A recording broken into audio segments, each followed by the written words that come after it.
Olá, tudo bem com você? Meu nome é Lívia. Eu fiz recentemente o concurso de analista judiciário, área judiciária, do TRT-15, que é o Tribunal do Trabalho aqui do interior de São Paulo. A banca foi a FCC e eu vou comentar um pouco das minhas impressões da prova. Uma primeira coisa que me chamou muita atenção foi a quantidade de gente que faltou, que não foi fazer a prova. Na minha sala, eu acredito que entre 30% e 40% das pessoas não foram. Teve muitas vezes que o fiscal de sala chamava o nome para entregar e aí a pessoa não estava. Foi bem expressivo essa quantidade. Então, talvez dos 1.200 inscritos para o Polo de Ribeirão, usando aqui totalmente as vozes da minha cabeça e meus achismos, talvez 80 pessoas de fato tenham ido fazer a prova no Polo de Ribeirão. E também aqui dentro do puro achismo meu, talvez por isso então que a FCC colocou que ia corrigir no Polo de Ribeirão a questão discursiva, no caso, o estudo de caso dos 80 primeiros colocados. Talvez eles já façam uma média da quantidade de gente que não faz a prova, joga ali 10% e corrige dos 10 primeiros, né, no caso, os 80 primeiros colocados. Mas eu achei que, né, porque você paga lá, né, então, enfim. Mas achei que bastante gente não foi fazer a prova, né. Tirando isso que chamou minha atenção, não teve nenhuma intercorrência, não teve celular que tocou. Para ir no banheiro, eu fui uma vez, tinha que passar o detector de metal, então não teve nenhum tipo de problema nesse sentido. Se você fez a prova e viu alguma coisa fora do normal, me conta aqui nos comentários. Da prova em si, eu até achei que a prova estava com um nível difícil. A parte de conhecimentos específicos cobrou bastante jurisprudência do Supremo Tribunal Federal recente sobre matéria trabalhista, mas tinha, assim, eu acho que a dificuldade, na minha visão, estava bastante também em coisas que não são relacionadas com a matéria em si do dia a dia da Justiça do Trabalho. E eu falo isso totalmente na minha visão, né? Tô colocando aqui as minhas impressões, porque eu trabalho há muitos anos já com o direito do trabalho. Todo dia aparece alguma coisa de trabalhista para eu ver, então é uma matéria que eu lido muito. Então, o que é dentro do direito do trabalho, eu acabo tendo um contato e, por isso, uma facilidade um pouco maior. Também é uma matéria que eu gosto de estudar, que eu tenho mais afinidade. Então, as questões da parte do dia a dia da justiça do trabalho mesmo, da atividade fim, né, de entregar a prestação jurisdicional do direito do trabalho, eu achei que estava condizente com o que eu vejo que é o dia a dia dos processos trabalhistas. Então, na minha visão, o que estava deixando a prova mais difícil, para mim, né, sempre eu digo isso na minha visão, eram as questões que eram totalmente desconectadas com o que é esperado de uma prova para trabalhar na Justiça do Trabalho. E ainda mais na Justiça do Trabalho de um tribunal de interior. Por exemplo, caiu uma questão de portuário. O TRT-15 não tem porto. Então, qual que é o sentido de você ter que saber sobre nome de função específica de trabalho portuário se eu não consigo ver um caso que a Justiça do Trabalho do TRT-15 vai ter que analisar trabalho portuário. Se você consegue, por favor, me conta aqui nos comentários, porque eu vou gostar de saber. Eu realmente não consigo pensar como que o TRT-15 poderia julgar um caso de portuário se não tem porto. Mas, enfim, se você conseguir pensar em alguma hipótese, me conta aqui nos comentários. Eu sei que a prova também, ela mede o conhecimento e não necessariamente quem vai ser né, te treinar ali, ver, medir o conteúdo com base no que você vai fazer no dia a dia. Ela tem que pôr questões ali para eliminar candidatos e tal. Mas eu sempre tento pensar que faria mais sentido um concurso cobrar coisas que a pessoa vai ter que usar no dia a dia, né? Afinal, assim você consegue filtrar pessoas que estão mais acostumadas com o dia a dia, com o que é o objeto de trabalho daquele órgão. Mas, enfim, né? O que faz sentido e o que as bancas cobram realmente, às vezes, tem um grande abismo entre isso. Também acho que a dificuldade, por exemplo, em questões de direito civil, que não tinham nada a ver com matérias que se relacionam com o direito do trabalho. Então, onde que vai ser aberta a sucessão, onde vai ser iniciada a herança, pacto comissório, para escolher também uma questão falava sobre quais eram os direitos reais. São coisas que sim aplicável muito direito civil no direito do trabalho, em questões de responsabilidade, boa-fé. O direito civil, o Código Civil, acaba sendo muito utilizado por esse lado para matérias da Justiça do Trabalho, mas eles parece que adotaram uma visão assim de direito civil que era meio desconectada do dia a dia da Justiça do Trabalho. Essa foi a minha opinião. E com base nisso, se você vai fazer concurso da FCC ou algum concurso de analista ou técnico, o que eu posso dizer de impressão que eu fiquei é que você não pode focar em estudar ou fazer questões só de provas anteriores daquele concurso. Às vezes focar, só vou fazer prova de TRT. Porque eu acho, na minha opinião também, as vozes da minha cabeça, que a FCC faz concurso para TRF, faz concurso para analista de defensoria, que vai ter daqui a uns dias, acho que talvez até amanhã, quando eu tô gravando esse vídeo. Então, ela deve ter um banco de questões e vai lá e pega, às vezes não muito preocupada se todas as questões vão ser pertinentes a o que aquele órgão faz no dia a dia. Então, quando você estiver estudando, pega também questões, então você vai fazer de analista de defensoria, mas pega as questões que aquela banca fez para, às vezes, o TRT, para a TRF, aumenta o leque, né? Claro que o principal, às vezes, é focar realmente nas provas anteriores do concurso que você vai fazer. Mas, às vezes, você está esgotando ali, está sem coisa para estudar, o que é difícil, mas se acontecer, pega e abre o leque sem medo, porque a banca ela não fica vinculada, ela pode cobrar tudo que está no conteúdo programático.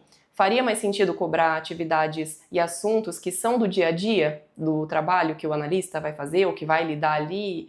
Faria mais sentido, mas as bancas nem sempre fazem sentido. E também, sobre isso, eu fiquei muito com essa impressão no estudo de caso. Porque, novamente, esperando uma lógica, seria, às vezes, um estudo de caso envolvendo uma questão ali do dia a dia, de um processo trabalhista que você poderia precisar auxiliar ali, o juiz, os outros servidores. Mas caiu uma ação popular envolvendo como era? Como que poderia uma ação em face de um prefeito que tinha causado prejuízo ao patrimônio público. Isso eu também não consigo ver como que isso é relacionado com a Justiça do Trabalho. Então, eu achei que nisso estava um pouco a dificuldade de você não exigir questões que são coerentes com o concurso em si, com o que vai ser a atividade, né? Talvez eu esteja sendo meio repetitiva aqui, mas essa é a impressão que eu fiquei mais acentuada, essa é a minha impressão mais acentuada do concurso, no sentido de não esperar a razoabilidade das provas. Então, claro que você não pode deixar de estudar o que é o óbvio, mas não se atenha só a isso.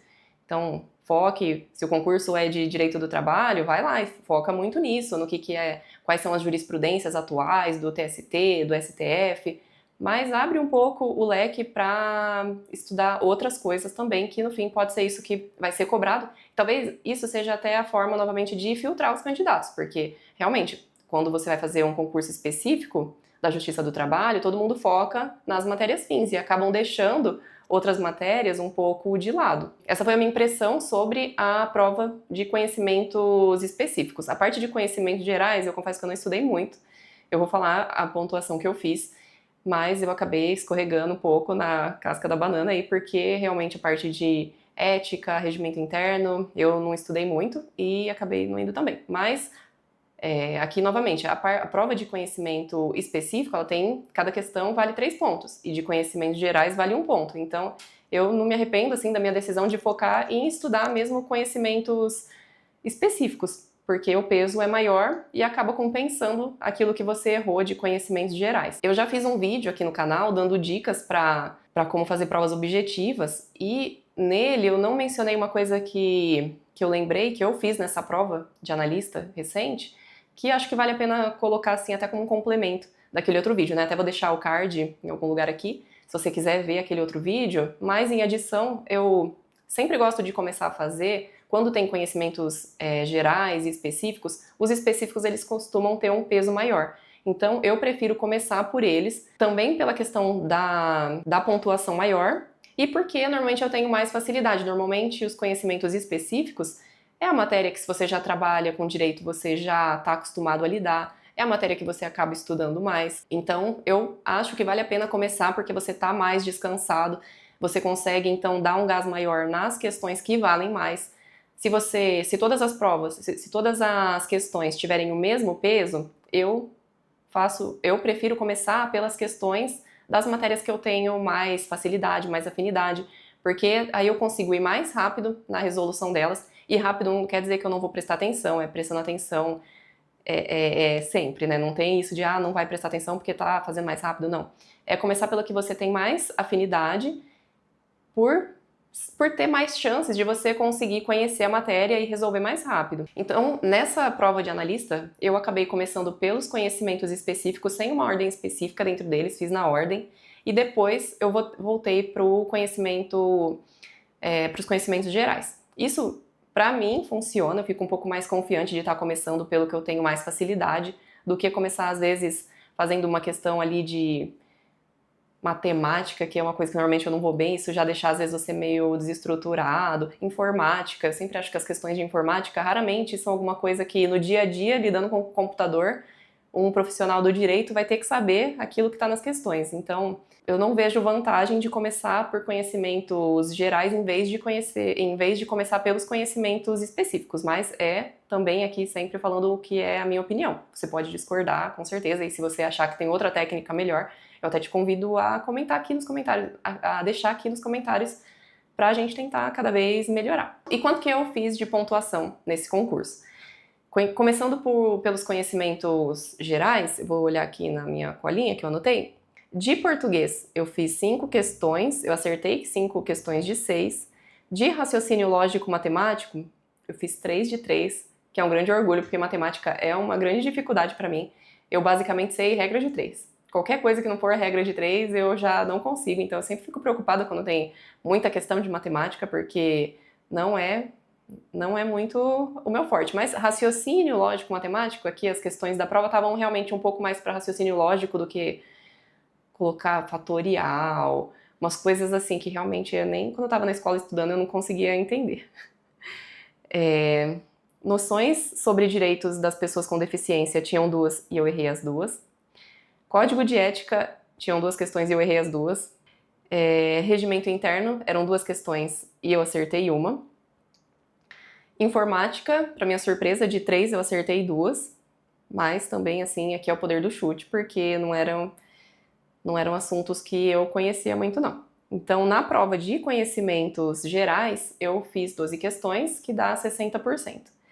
E conhecimentos específicos, eu fui melhor. Direito constitucional, eu fiz 4 das 4. Direito administrativo, eu fiz 4 das 5. Direito do trabalho, eu fiz 5 de 9. Até achei que eu iria um pouquinho melhor, mas faz parte. Eu não acho que tinha nenhuma questão que eu falei, nossa, errei por desatenção. É realmente coisa que eu não lembrava de ter visto, de leis que não estavam na CLT. Enfim, faz parte. E o bom de fazer prova é que você aprende coisas novas, né? Vamos tentar pegar coisas boas até das reprovações, enfim, concurso é sempre aprendizado. Concurso eu faço há bastante tempo, mais de 10 anos faz que eu prestei meu primeiro concurso, estava na faculdade ainda, e uma coisa muito importante é entender que a gente não faz o concurso para passar, a gente faz concurso até passar. No fim, a gente não tem como saber qual que é o concurso que a gente vai passar, depende um pouco de sorte, de cair coisa que você estudou, enfim, então eu não tenho problema de falar que eu ou não fui bem, ou fui bem, porque faz parte da caminhada. De processo do trabalho eu fui um pouco melhor, eu fiz 7 de 9. De direito civil eu fiz 3 de 4. Eu até fiquei feliz também com o meu resultado de direito civil, porque eu tenho tentado estudar mais direito civil, que não é uma matéria que eu tenho facilidade ou até afinidade. Então é importante também de fazer prova é perceber isso. Fazendo simulados eu via como que eu tinha uma grande dificuldade com a parte de direito civil. Então eu tenho tentado focar em estudar mais direito civil. Por isso eu fiquei feliz de ter tido resultado, visto que eu consegui fazer 3 questões de 4 em uma prova de direito civil que não estava relacionado muito com assuntos pertinentes ao dia a dia da justiça do trabalho. De processo civil, eu acertei 4 de 4 e previdenciário também 4 de 4. Eu fiquei feliz com o meu resultado, considerando que eu achei a prova de um nível elevado, fazendo em percentual dá 77% de acerto. E, em média geral, considerando o peso das questões gerais e específico, o de olho na vaga, que facilita essa parte de contas, colocou que minha média seria 7,5. Para concursos de analista, tem pessoas que falam que precisa fazer acima de 80%. Então, o olho na vaga fala que pelo menos as minhas questões escritas vão ser corrigidas. Mas não tem como saber por enquanto se eu vou ficar com uma nota boa ou não nas questões escritas. Isso vai muito também da opinião de quem vai corrigir. E também, às vezes, o olho na vaga pode estar errado. De 1.200 pessoas que se inscreveram para fazer a prova em Ribeirão, só 84 mais ou menos colocaram as notas nesse ranking do olho na vaga.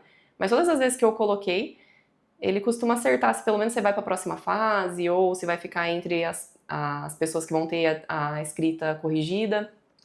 Até se você não conhece esse site, ele é bem legal assim para dar aquela acalmada na ansiedade de saber, será que eu fui bem? Será que eu não fui? Porque você ter ido bem ou mal, às vezes é até relativo. Se a prova estava difícil provavelmente para outras pessoas também. Então, às vezes você não precisa tirar 80% para conseguir ter chance, se todo mundo acabou tendo dificuldade na prova. Eu não lembro agora qual foi uma prova que eu fiz 60% e tinha uma segunda fase. Eu tava em dúvida se com 60% ia conseguir passar ou não, já que todo mundo fala que tem que ser 80% para ter chance de sonhar, né? Então você fica, mas tá muito longe. E no fim eu fiz ali 61% de acerto na prova objetiva, e o olho na vaga falou que eu tinha chance, eu já comecei a estudar para a segunda fase, porque afinal, conhecimento nunca é perdido. Isso também é um lema de vida. Conhecimento nunca é perdido, estudo nunca é perdido. E aí, no fim, o olho na vaga acertou também, eu acabei indo para a segunda fase. Então, com base nesse histórico de acerto nas premonições desse site, eu acredito que tem chance, com a minha nota, de ter a prova escrita corrigida. E se acontecer, eu conto pra vocês. Se vocês quiserem saber, né, até me comentem aqui, deixem aqui embaixo se vocês querem depois que eu faça um vídeo falando sobre a prova escrita. Talvez eu faça independentemente de alguém pedir ou não, mas... ou não sei. Enfim, só a Lívia do futuro pra dizer. Mas, de um modo geral, essas foram as minhas impressões da prova. E eu te convido agora a me contar se você fez a prova, o que você achou, se você achou que estava difícil, se estava fácil, e também se você percebeu que teve alguma coisa, alguma intercorrência, se não estava usando detector de metal no banheiro. Eu sempre fico curiosa para saber se acontece essas coisas. E então é isso. Eu te vejo no próximo vídeo. Até mais!